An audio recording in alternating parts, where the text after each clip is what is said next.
ఉండాలి అంటే ప్రసంగి గ్రంథం 5 మొదలు వచ్చాడు.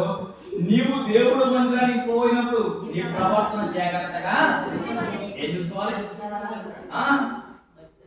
ఎలా ఉన్నాయన్న బ్రతుకు ఒకటి చెప్పరా, మీరు కట్టుకున్న వస్త్రాల నుంచి, తల నుంచి, మీ తలకాయ దూకునే విధానం నుంచి, మీ హృదయం నుంచి ఎలా ఉందో నేర్చుకోవాలి. హల్లెలూయా హల్లెలూయా. ఈ ప్రశ్న చెప్తే జాగ్రత్తగా ఉండాలి. మీకు ఉత్తిగా దేవుడి మందిరానికి వచ్చేస్తే ఇదంతా కూడా ఇలా ఈ బ్రతుకుతో పరలోకి వెళ్తామంటే మీరు అంతా అబద్ధమే, నేను కూడా అబద్ధమే. ఈ బ్రతుకుతో పరలోకి వెళ్ళలేము. ఈ బ్రతుకు మార్చుకోవడానికి స్థలం ఇది.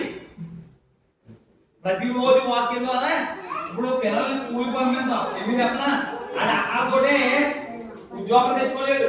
ఫస్ట్ అక్కడ నేర్చుకుంటాడు, నాకు ఒకటి తరగతి వస్తాడు, 2 తరగతి వస్తాడు, కాలేజీకి వెళ్తాడు, అలాగా ఏం చేస్తాడు మార్చబడతారు. ఇక్కడ కూడా మీ బ్రతుకులో అలాగా మార్చబడి దేవుడు ఆస్వాదించే సమయం వరకు కూడా మీరు కష్టపడుతూనే ఉండాలి. హల్లెలూయా హల్లెలూయా హల్లెలూయా. దేవుడు ఆస్వాదించే వరకు నేర్చుకుంటూనే ఉండాలి. ఓ పిల్లవాడు ఒక అక్షరం నేర్చుకోవడానికి అనేక దినాలు పడుతుంది. నాకు రావట్లేదు వదిలేస్తాను అనుకోండి, నేను ఉండలేని మంచి పేరు చెప్పి మీరు అని వదిలేరనుకో, మీ బ్రతుకు అక్షరం లేనివాడు బతికేలా అయిపోద్దు. మీ బ్రతుకు కూడా దేవుడు బ్రతుకు